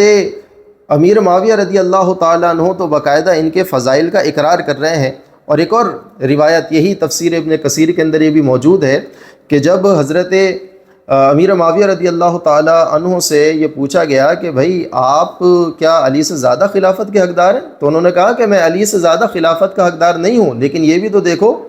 کہ عثمان کو ظلماً شہید کر دیا گیا اور میں اس کا رشتہ دار ہوں اور میں ان کا قصاص لے رہا ہوں، تو اگر علی قاتلین عثمان کو میرے حوالے کر دیں تو میں بھی ان کی بیعت کر لوں گا۔ محترم ناظرین کرام، اس سے پتہ چلا کہ یہاں پر جو جنگ تھی وہ جنگ حضرت علی رضی اللہ تعالیٰ عنہ کے فضائل و مناقب کے انکار کی وجہ سے نہیں تھی، بلکہ حضرت عثمان غنی رضی اللہ تعالیٰ عنہ کی شہادت ان کے قتل کا قصاص لینے کے لیے تھی۔ اور اس پر ہمارے یہاں ہمارے کئی علماء اہل سنت اس پر تفصیلی گفتگو کر چکے، کتابیں اس ٹاپک کے اوپر موجود ہیں۔ اللہ تبارک و تعالیٰ ان باتوں کو یاد رکھنے کی توفیق عطا فرمائے۔ بسم اللہ الرحمن الرحیم والصلاة والسلام علی سید الانبیاء والمرسلین۔ حضرت عثمان غنی رضی اللہ تعالیٰ عنہ پر ایک بہت بڑا اعتراض یہ بھی کیا جاتا ہے کہ آپ نے اپنی دور خلافت میں حکومتی اعلیٰ عہدوں پر، حکومت کے اہم مناصب پر اپنے رشتہ داروں اور اپنے قبیلے والوں کو فائز کر دیا، ان کو مقرر کر دیا۔ بلکہ بعض لکھنے والوں نے تو یہاں تک لکھا کہ حضرت عثمان غنی رضی اللہ تعالیٰ عنہ کے اس عمل سے خلافت ملوکیت اور بادشاہی میں تبدیل ہونا شروع ہوئی۔ لیکن ناظرین کرام، جب ہم حقائق کا مطالعہ کرتے ہیں تو ہمیں پتہ چلتا ہے کہ تصویر وہ نہیں ہے جو ہمیں بتائی جا رہی ہے، یہ محض پروپیگنڈا ہے حضرت عثمان غنی رضی اللہ تعالیٰ عنہ کے خلاف۔ لیکن سب سے پہلے تو ایک بات یاد رکھیں، حضرت عثمان غنی رضی اللہ تعالیٰ عنہ کے دور میں مسلمانوں کی جو فتوحات تھیں وہ اپنی بلندی پر تھیں، تو بہت سارے شہر، بہت سارے علاقے نئے فتح ہوئے جہاں پر آپ نے حاکم، گورنر، قاضی یہ حضرات مقرر کیے۔ تو اب سب کا تذکرہ کرنا تو ظاہر سی بات ہے بہت مشکل ہے۔ میں چند مشہور جگہوں کا اور چند اہم مناصب کا تذکرہ کروں گا جس سے آپ یہ اندازہ لگا سکتے ہیں کہ حضرت عثمان غنی رضی اللہ تعالیٰ عنہ کے خلاف یہ جو الزام لگایا جاتا ہے یہ اس کی حقیقت سوائے جھوٹی افواہ، سوائے اعتراض کے اور کچھ بھی نہیں ہے۔ میں چند مناصب آپ حضرات کے سامنے پیش کرتا ہوں۔ دیکھیں، منصب قضا بڑا اہم عہدہ ہے، اور مدینہ منورہ کے منصب قضا پر حضرت زید بن ثابت رضی اللہ تعالیٰ عنہ کو مقرر کروایا ہوا تھا۔ علامہ ابن کثیر نے البدایہ والنہایہ جلد نمبر 7 صفحہ نمبر 227 پہ تحریر فرمایا، وَكَانَ عَلَى قَضَاءِ عثمان يَوْمَئِذٍ زید بن ثابت، کہ زید بن ثابت رضی اللہ تعالیٰ عنہ اس وقت حضرت عثمان کے قاضی تھے، اور یہ مدینہ منورہ کی بات چل رہی ہے۔ اچھا، ایک اور حوالہ کہ ایک اور قاضی جو حضرت عثمان غنی رضی اللہ تعالیٰ عنہ کے دور میں تھے، یہ مغیرہ بن نوفل، یہ ہاشمی ہے، اور یہ حضرت عثمان غنی رضی اللہ تعالیٰ عنہ کے دور میں ایک جگہ کے قاضی تھے۔ الاستیاب جلد نمبر 4 صفحہ نمبر 1148 پر امام ابن عبد البر نقل کرتے ہیں، کان المغیرۃ بن نوفل قاضیا فی خلافت عثمان،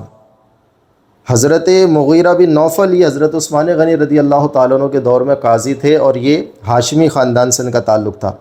بیت المال ایک بہت بڑی اہم ذمہ داری ہوتی ہے، اس بیت المال کے اوپر حضرت عبداللہ بن ارقم رضی اللہ تعالیٰ عنہ مقرر تھے۔ تاریخ خلیفہ بن خیاط جز 1 صفحہ نمبر 179 پر ہے، کانا علی بیت المال عبداللہ ابن ارقم ثم اصطفیٰ فعفاہ، حضرت عثمان غنی رضی اللہ تعالیٰ عنہ کے دور میں بیت المال پر حضرت عبداللہ بن ارقم مقرر تھے، اور پھر انہوں نے اپنے اس ذمہ داری سے استعفیٰ دیا، تو آپ نے ان کے اس استعفے کو قبول کر لیا اور اس ذمہ داری سے سبکدوش کر دیا۔ اس کے بعد بیت المال ہی پر حضرت زید بن ثابت رضی اللہ تعالیٰ عنہ کے مقرر ہونے کا بھی ثبوت ملتا ہے، جو اسد الغابہ جلد نمبر 2 صفحہ نمبر 346 پر یہ بات تحریر ہے کہ حضرت عثمان رضی اللہ تعالیٰ عنہ کے بیت المال پر حضرت زید بن ثابت بھی مقرر تھے۔ پولیس کا ایک شعبہ ہے، حضرت عثمان غنی رضی اللہ تعالیٰ عنہ کے دور میں انتظامی امور کو درست رکھنے کے لیے یہ محکمہ قائم کیا گیا۔ اس پر کون مقرر تھا؟ تو تاریخ خلیفہ بن خیاط جز اول صفحہ نمبر 157 پر ہے، وَكَانَ عَلَى شُرْطِهِ عبداللہ ابن قنفذ من بنی تیم قریش، یہ بنی تیم کے تھے، ان کا نام ہے عبداللہ بن قنفذ، اور یہ حضرت عثمان غنی رضی اللہ تعالیٰ عنہ کے دور میں اس شعبہ پولیس، محکمہ پولیس کے نگران تھے، یہ سب سے بڑے اس کے افسر تھے۔ اس کے بعد حضرت عثمان غنی رضی اللہ تعالیٰ عنہ جب خود حج کرنے کے لیے جاتے تو اپنا نائب یا اپنے کسی خاندان کے فرد کو مقرر کر کے نہیں جاتے، بلکہ اسد الغابہ جلد نمبر 2 صفحہ نمبر 346 پر ہے کہ جب حضرت عثمان غنی رضی اللہ تعالیٰ عنہ یہ حج کرنے کے لیے جاتے تھے تو مدینہ منورہ پر اپنا نائب حضرت زید بن ثابت انصاری رضی اللہ تعالیٰ عنہ کو بنا کر جاتے تھے۔ آپ ان حوالوں سے اندازہ لگائیں گے کتنا پروپیگنڈا حضرت عثمان غنی رضی اللہ تعالیٰ عنہ کے خلاف کیا گیا۔ اور جب حضرت عثمان غنی رضی اللہ تعالیٰ عنہ کی شہادت کا سال آیا اور جس سال آپ کو چاروں طرف سے محاصرہ کیا ہوا ہے، آپ حج کرنے نہ جا سکے، تو آپ نے پھر اپنی جگہ پر امیر حج بھی مقرر کیا، تو کس کو؟ حضرت عبداللہ ابن عباس رضی اللہ تعالی عنہما کو۔ طبقات ابن سعد جلد نمبر 3 صفحہ نمبر 47 پر ہے، ان اکرمۃ عن ابن عباس رضی اللہ عنہما ان عثمان بن عفان استعملہ علی الحج فی سنۃ قتل فیہا سنۃ 35 فخرج فحج بالناس بامر عثمان۔ حضرت اکرمہ سے روایت ہے کہ حضرت ابن عباس رضی اللہ تعالی عنہما سے روایت ہے کہ حضرت عثمان نے انہیں اس سال امیر حج مقرر کیا کہ جس سال ان کی شہادت ہوئی ہے، یعنی 35 ہجری میں۔ تو حضرت عبداللہ ابن عباس رضی اللہ تعالی عنہ نکلے، انہوں نے لوگوں کو حج کروایا حضرت عثمان غنی رضی اللہ تعالیٰ عنہ کے حکم سے۔ یہ چند ایک اعلیٰ عہدے، یہ چند ایک اہم مناصب ہیں جس کا میں نے آپ حضرات کے سامنے تذکرہ کیا، اور ان میں آپ اگر غور کریں تو جتنے بھی میں نے ابھی نام لیے ان میں غالباً کوئی بھی حضرت عثمان غنی رضی اللہ تعالیٰ عنہ کے خاندان کا فرد نہیں ہے، اس میں کوئی بھی بنو امیہ کا نہیں ہے، بلکہ بنی ہاشم کے لوگ حضرت عبداللہ ابن عباس اور حضرت مغیرہ بن نوفل جیسے جلیل القدر لوگ اس کے اندر شامل ہیں۔ اب جو اس اعتراض کے اندر بھی 4 جگہوں کو فوکس کر کے بڑا اعتراض کیا جاتا ہے، 4 اہم شہر ہیں، ان کے گورنروں پر بڑا اعتراض کیا جاتا ہے، جن کے اندر بصرہ ایک جگہ ہے، اور بصرہ کے بارے میں کہا جاتا ہے کہ بصرہ پر پہلے حضرت ابو موسیٰ اشعری رضی اللہ تعالیٰ عنہ گورنر تھے۔ حضرت عثمان غنی رضی اللہ تعالیٰ عنہ نے ان کو معزول کر کے اپنے ایک خاندان کے فرد عبداللہ بن عامر رضی اللہ تعالیٰ عنہ، جو حضرت عثمان غنی کے ماموزاد بھائی بھی لگتے ہیں، ان کو مقرر کر دیا۔ اب دیکھیں اس بات کو ایسے بیان کیا جاتا ہے کہ جیسے حضرت ابو موسیٰ اشعری رضی اللہ تعالیٰ عنہ کو زبردستی معزول کیا اور ان کی جگہ پر بس اپنے ماموزاد بھائی کو لگا دیا۔ غالباً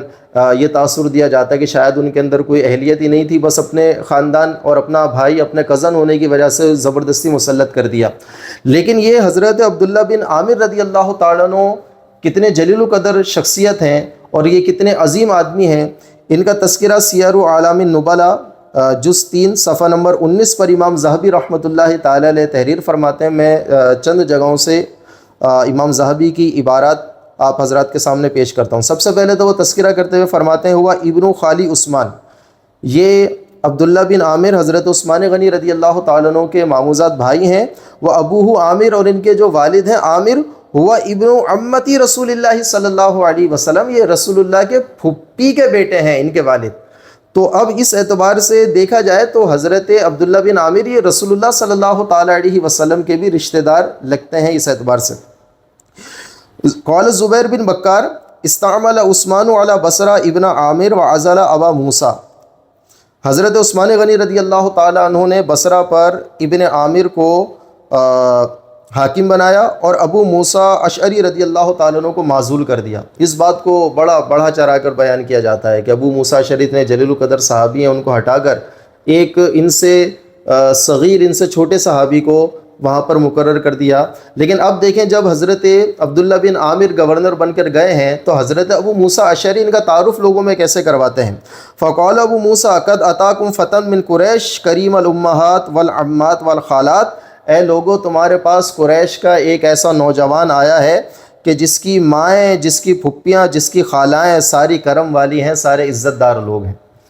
اب آپ یہ بتائیں کہ اگر حضرت ابو موسیٰ اشعری رضی اللہ تعالیٰ عنہ کو زبردستی معزول کیا جاتا تو وہ کیا اس طرح سے تعارف کرواتے گورنر کا؟ تو وہ معاملہ اس طرح سے نہیں تھا۔ یہ خلیفہ کی ثوابدید ہوتی ہے کہ کس کو کب کہاں پر گورنر بنانا ہے، حاکم بنانا ہے، کس کو معزول کرنا ہے، تو یہ سارا ثوابدید اختیار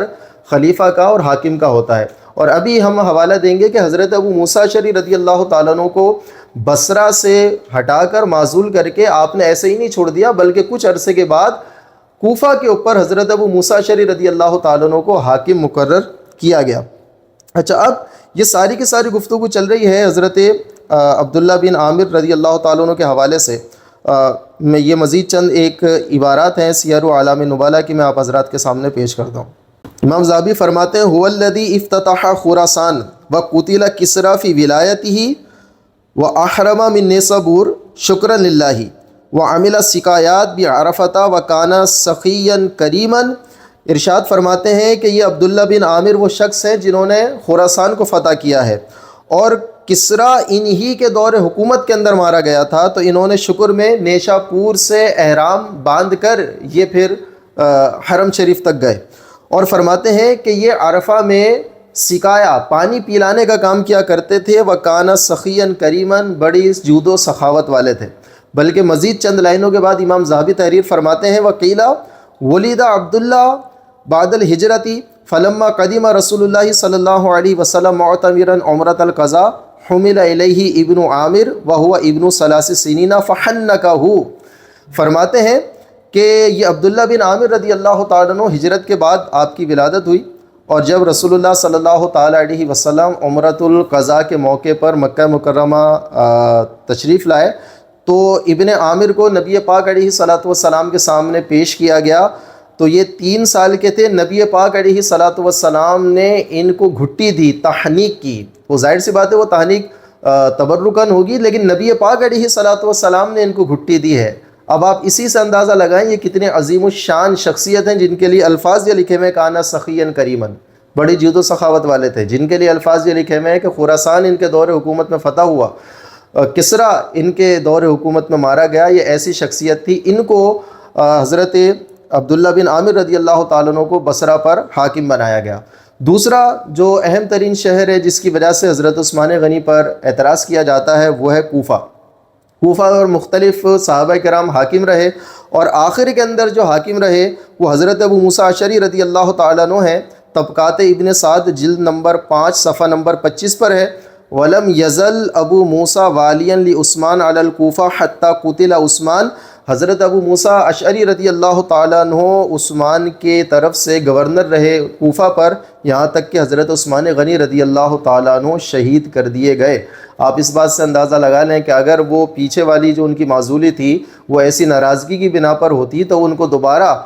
کوفہ پہ گورنر کیوں لگایا جاتا، اور حضرت ابو موسیٰ اشعری رضی اللہ تعالیٰ عنہ اس گورنری کو قبول کیسے کرتے، لیکن وہ باخوشی گورنر بھی رہے، اور صرف چند سال نہیں بلکہ وہ گورنر رہے یہاں تک کہ حضرت عثمان غنی رضی اللہ تعالیٰ عنہ کو شہید کر دیا گیا۔ اس سال بھی وہ حضرت ابو موسیٰ اشعری ہی کوفے پر گورنر تھے۔ ایک اور جو شہر ہے جس کی وجہ سے آپ پر اعتراض ہوتا ہے وہ ہے مصر۔ مصر پر عبداللہ بن سعد رضی اللہ تعالیٰ عنہ کو مقرر کیا گیا۔ محترم ناظرین کرام، ان کا تعلق بنو امیہ سے نہیں ہے، یہ بنو امیہ سے نہیں ہے، لیکن ان کا کیا قصور ٹھہرایا کہ یہ حضرت عثمان غنی کے رضائی بھائی ہیں، تو اس کو بنیاد بنا لیا کہ جناب اپنے رضائی بھائی کو عثمان غنی رضی اللہ تعالیٰ عنہ نے جو ہے وہ مصر کا حاکم بنا دیا۔ اچھا، اسد الغابہ میں جلد نمبر 3 صفحہ نمبر 260 پر ان کا جو تعارف کروایا گیا وہ میں آپ حضرات کے سامنے پیش کرتا ہوں، جس سے آپ کو اندازہ ہوگا کہ یہ بھی بڑے جلیل القدر آدمی تھے۔ اچھا، یہ اسد الغابہ میں ہی ان کے ترجمے میں ایک بات لکھی ہوئی ہے کہ انہوں نے پہلے اسلام قبول کیا اور پھر یہ مرتد ہو گئے، اور ان سے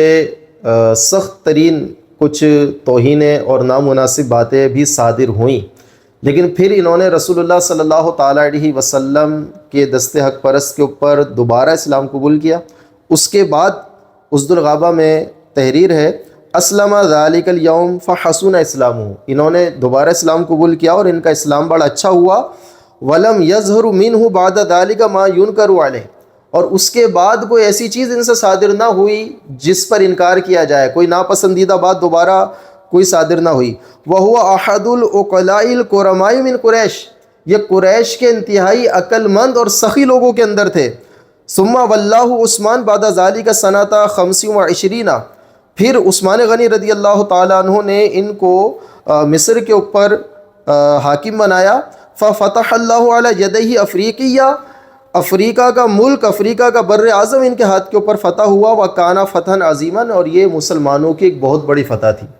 یہ وہ شخص ہیں حضرت عبداللہ بن سعد کہ جنہیں حضرت عثمان غنی رضی اللہ تعالیٰ عنہ نے مصر پر حاکم بنایا تھا۔ ان کا بھی میں نے آپ کے سامنے تعارف پیش کیا کہ یہ ان کے لیے لکھا ہوا ہے کہ یہ اللہ تعالیٰ نے ان کے ہاتھ کے اوپر افریقہ فتح کیا، اور لفظ کیا لکھے ہوئے ان کے لیے احد العقلاء الکرماء، انتہائی ذہین لوگوں میں سے ان کا شمار تھا، سخی لوگوں کے اندر ان کا شمار تھا۔ اور ایک آخری شہر جس کا میں تعارف کروانا چاہوں گا وہ ہے ملک شام، جس کے اوپر حضرت امیر معاویہ رضی اللہ تعالیٰ عنہ حاکم تھے، تو یہ بات ہر صاحب علم جانتا ہے کہ حضرت امیر معاویہ رضی اللہ تعالیٰ عنہ کو حضرت عثمان غنی نے شام پر حاکم مقرر نہیں کیا تھا، بلکہ وہ تو حضرت عمر فاروق اعظم رضی اللہ تعالیٰ عنہ کے دور سے ہی وہاں کے گورنر مقرر چلتے ہوئے آ رہے تھے۔ امام بخاری رحمۃ اللہ تعالیٰ علیہ اپنی کتاب تاریخ صغیر میں ایک روایت لے کر آئے، جس سے پتہ چلتا ہے کہ اہل شام نے حضرت امیر معاویہ رضی اللہ تعالیٰ عنہ کے حاکم ہونے پر اپنی رضامندی کا اظہار کیا، اور انہوں نے کہا کہ ہم معاویہ سے راضی ہیں۔ تو حضرت عثمان غنی رضی اللہ تعالیٰ عنہ نے حضرت امیر معاویہ ہی کو شام پر حاکم مقرر رہنے دیا اور پھر ان کی تبدیلی نہیں کی۔ محترم سامعین گرامی، یہ چند میں نے حوالہ جات آپ حضرات کے سامنے پیش کیے، حکومت کے بڑے اہم مناصب، بڑے اہم عہدے جس پر صحابہ کرام علیہم رضوان مقرر تھے، وہ آپ حضرات کے سامنے پیش کیے۔ اب ان ساری چیزوں کو بندہ مد نظر رکھے تو اس کے سامنے یہ بات آتی ہے کہ یہ سارا کا سارا الزام کہ حضرت عثمان غنی نے اپنے رشتہ داروں کو لگایا ہوا تھا، یہ محض پروپیگنڈے سے زیادہ اور کوئی حیثیت نہیں رکھتا۔ کتنے سارے مناصب پر حضرت زید بن ثابت ہیں، حضرت عبداللہ بن عباس کا ذکر آیا، اس کے علاوہ حضرت مغیرہ بن نوفل کا ذکر آیا، اور بھی کئی حضرات کا ذکر آیا جن کا تعلق بنو امیہ سے نہیں تھا، اور جن کا تعلق بنو امیہ سے بھی تھا تو ان کو مقرر کرنے میں بھی محض رشتہ داری کا پاس نہیں رکھا گیا، بلکہ ان کے فضائل و مناقب دیکھے گئے، اور اس کے بعد اللہ تبارک و تعالیٰ نے ان کے ہاتھوں پر مسلمانوں کو فتوحات بھی عطا فرمائی۔ تو یہ ساری کی ساری چیزیں آپ حضرات کے سامنے پیش کیں۔ اللہ تبارک و تعالی ہمیں حضرات صحابہ کرام کے بارے میں حسن ظن رکھنے کی توفیق عطا فرمائے، آمین بجاہ النبی الامین صلی اللہ علیہ وسلم۔ ابو مخنف کے لیے جو ہے نا وہ بڑی دلچسپ بات جو ہے نا کتاب میں لکھی ہوئی تھی کہ یہ تبری کے اندر روایت آئی ابو مخنف سے کہ جب حضرت علی رضی اللہ تعالی عنہ نے دیکھا نا کہ حضرت عثمان کو خلیفہ بنا دیا حضرت عبد الرحمن بن عوف نے، تو حضرت علی نے کہا کہ تم نے مجھ سے دھوکہ کیا، اور الفاظ تبری میں لکھے ہوئے ہیں کہ تم نے جو ہے وہ اپنے داماد کو عثمان کو خلیفہ مقرر کر دیا۔ اب یہ بات تبری میں لکھی ہوئی ہے اور یہی ابو مخنف کی روایت سے،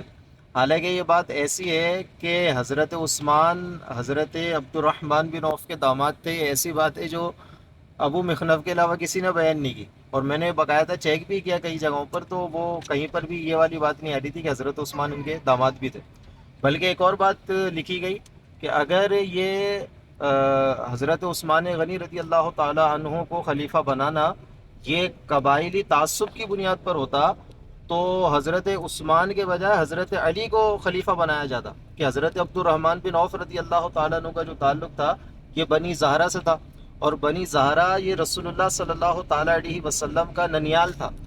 اور اب ظاہر سی بات ہے ان کے جو تعلقات ہیں وہ بنی ہاشم سے زیادہ مضبوط تھے بنسبت بنی امیہ کے، لیکن پھر بھی انہوں نے بنو امیہ کے ایک شخص حضرت عثمان غنی رضی اللہ تعالیٰ عنہ کو خلیفہ بنایا، تو پتہ چلا کہ یہ کوئی قبائلی تعصب کی بنیاد پر نہیں بنایا، بلکہ وہ جو ہم نے حوالہ تاریخ ابن کثیر کے حوالے سے دیا کہ حضرت عبد الرحمن بن عوف نے باقاعدہ رائے لیے لوگوں سے جا کر، اور رائے کیسے لی کہ وہ الفاظ ہیں اس کے اندر ابن کثیر نے الفاظ نقل کیے کہ انہوں نے پردہ نشین عورتوں تک سے جا کر رائے لی، مکتب کے اندر پڑھنے والے بچوں سے رائے لی، سب نے حضرت عثمان غنی رضی اللہ تعالی عنہ کے حق کے اندر رائے دی سوائے حضرت عمار بن یاسر اور حضرت مقداد بن اسود رضی اللہ تعالی عنہ کے، اور پھر انہوں نے بھی بیعت کر لی تھی۔ تو یہ سارا کا سارا پس منظر ہے، لیکن اب جب ان چیزوں کو بتایا جاتا لوگوں کے اندر تو ایسی مطلب داستان بنا کر بتایا جاتا ہے کہ لوگ حیران و پریشان رہ جاتے ہیں کہ صحابہ کرام علیہم رضوان بھی اس طرح کے تعصب وغیرہ کے اندر جو ملوث تھے۔ بس اللہ تبارک و تعالی ہمیں ہم سب کے ایمان کو سلامت رکھے، اور خاص طور پر صحابہ کرام علیہم رضوان کے حوالے سے خوش عقیدہ ہی رکھے، آمین۔